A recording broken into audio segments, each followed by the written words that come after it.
Sound affects everything. My body. It's a non-material thing which somehow affects all my system and everybody's system.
When you're dealing with music, you don't always compose.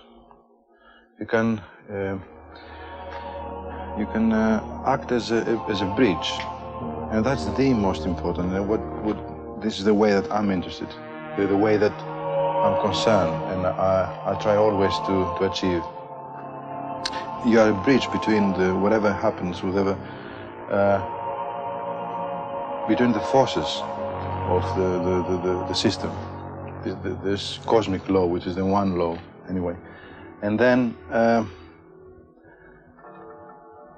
you are the bridge, you are in the middle of that, and whatever tape or whatever, but to achieve that, you have to be in a certain state. You can't do it because you have a lot of influences, especially society, habits, feelings, moods.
When did you first become aware of your need to communicate through music?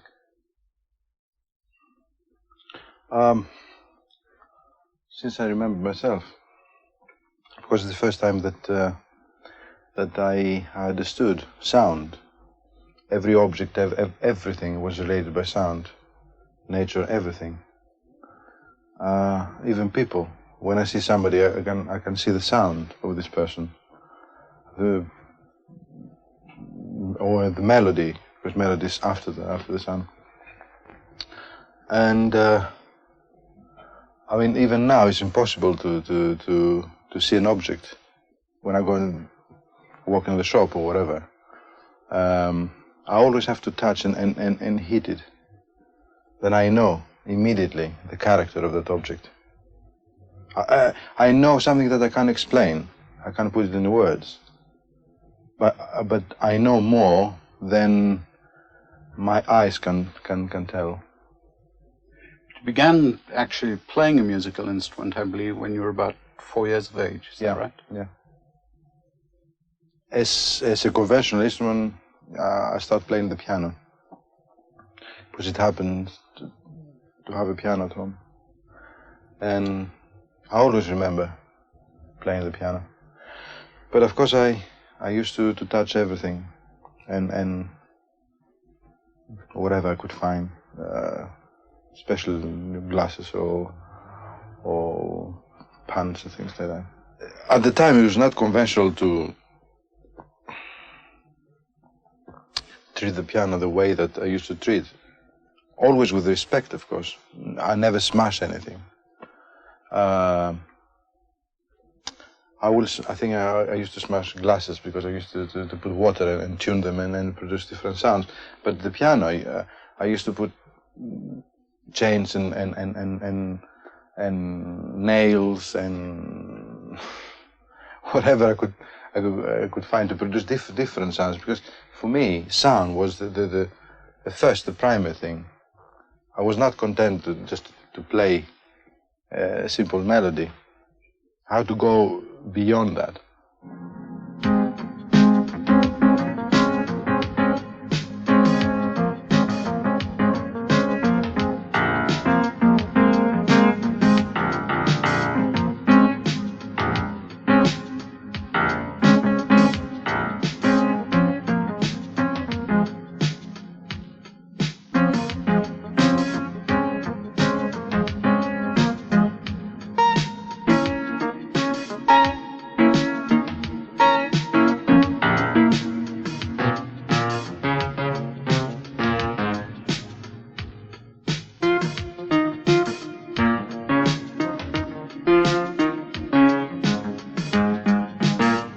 I believe that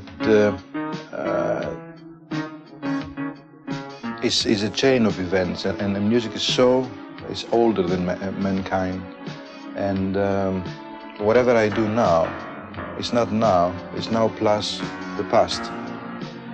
And also, when we talk about music, it's future as well, because music never is the dimension.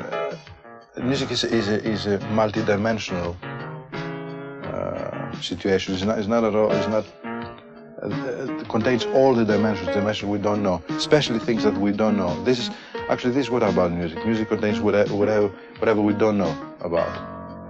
We can't explain. Maybe we know, but knowing one thing and explain is totally different matter. How much has the development of synthesizers and electronic keyboards helped you as an interpreter or a communicator? A lot, tremendous help. Because you can go beyond any sound that any conventional instrument can produce, without saying that whatever we know and all the acoustic instruments are not valid. I think they are perfect, and I think they're always going to be there. But if you want to go beyond that, like for example, using a microscope or a telescope, then you use a synthesizer. I think this is maybe the best example I can give for the moment.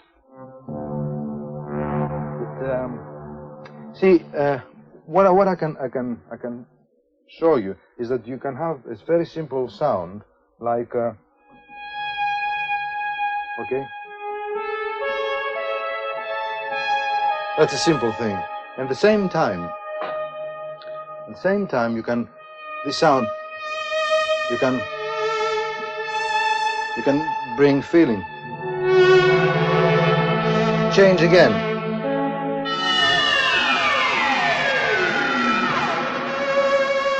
Same sound, exactly. Going. In fact, we have a lot of different families of sound. Put them together. It's like a symphony orchestra. It does exactly the same thing. See, in one go, you can have from there to there, which is different sound, to there, which is different sound, to there, which is different again. Or going to crazy things like.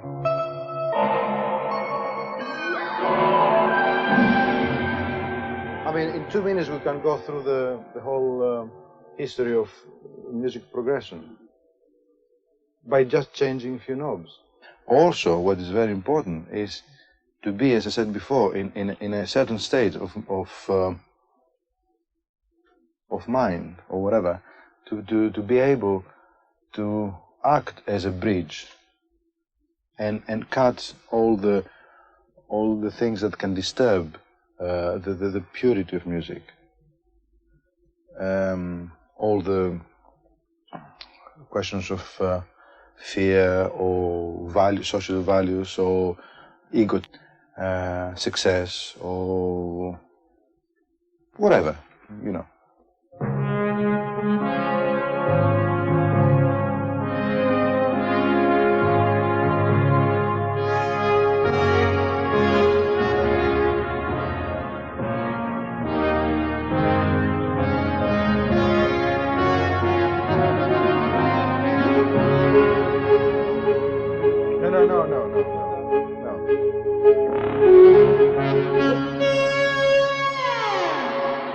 No.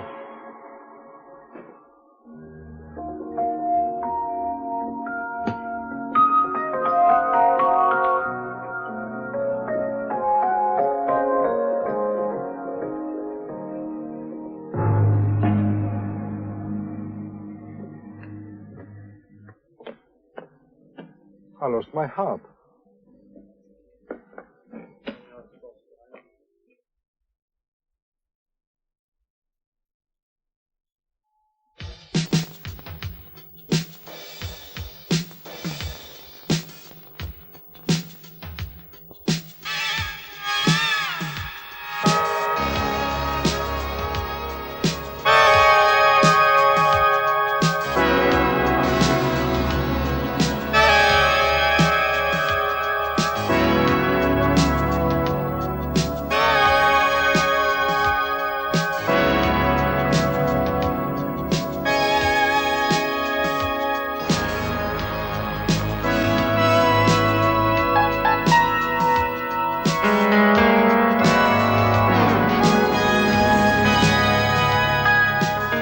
When you are in tune and you do something and then you can share it with millions of people, then it's a popular success. But that can create a lot of troubles because you're going, in order to do that, you're going through this dangerous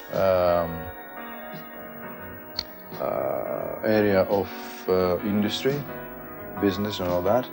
And the basic problem of business is that always they want to repeat the previous experience and never going forwards. So by the time, I mean, when they ask you to do the same, you're not there anymore because you're not there by the moment you've done it already. And that is really a fight. Who's going to survive?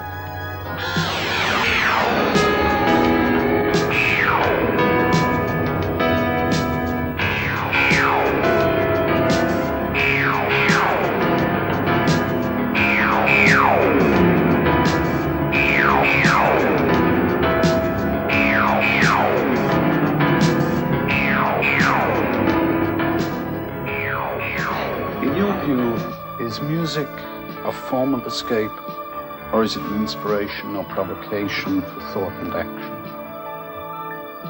I think it's a bit of everything. That's up to the person that receives the music or the person that creates the music.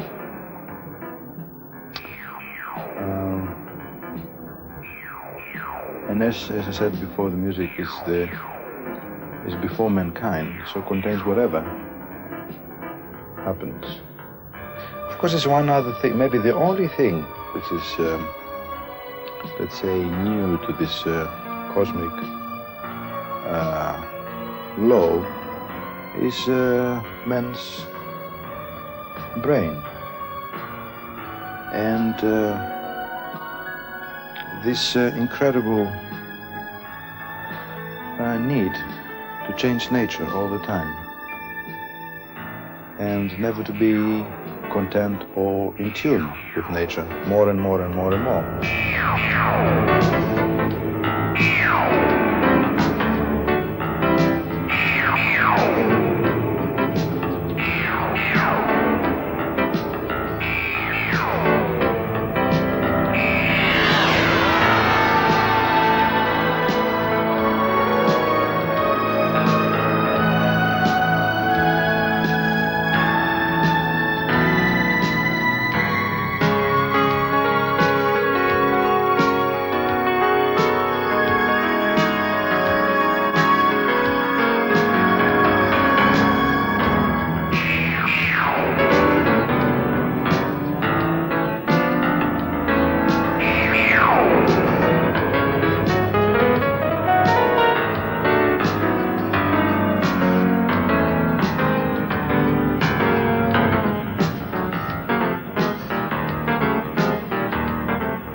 How much do you enjoy live performances? Although I don't really perform so much. I enjoy them really very much. The only thing I don't enjoy is all the preparation, because you see, when you have to perform, you have to prepare that months in advance or years sometimes, and it's not spontaneous anymore. And all the involvement with the publicity and all the posters and all that. and record company, and perhaps the obligation to be successful. That's something that bothers me. When I feel like playing in public, I would like to do it instantly, which is not possible. You see, the whole concert situation is not spontaneous anymore. You have to make it. You have to give yourself all those standard phrases, give everything you got. You have to take the public and all that. I think that's terrible. I don't like that. But you have been quoted as saying that it's rather like having a love affair. It is. It is. I mean, it's lovely to share something with from 100 people to 10,000 or 20,000 people. I don't know. It depends on how many people are there. But I think we lost the spontaneity because of the history of stars and success and all that. Then it's more like a job more than an obligation. I mean, it's like going and promote your album or whatever. Even music, it's not music anymore. It's an album. We talk about an album. We never talk about a piece of music. My new album. Now we're going to play a new track for our new album or things like that. And I think I don't feel like that, so I don't want to do it.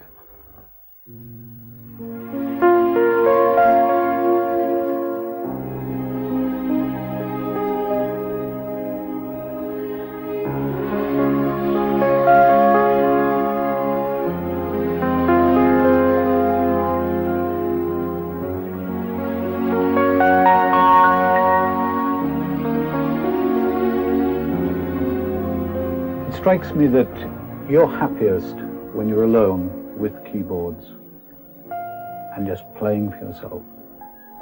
Is that an accurate observation? Oh yes, when I'm alone and play, or sometimes I'm among friends and I feel like playing, and then we enjoy all together. Because again, that's genuine. That's something that happens. It's not planned or doesn't have any purpose other than please everybody and myself.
Very few times I try to remember something and I say, oh, I should remember that. It was quite nice, a line or whatever. But most of the times, no. That's actually the beauty of it. It's quite it just goes with the wind, never comes back, or maybe somewhere.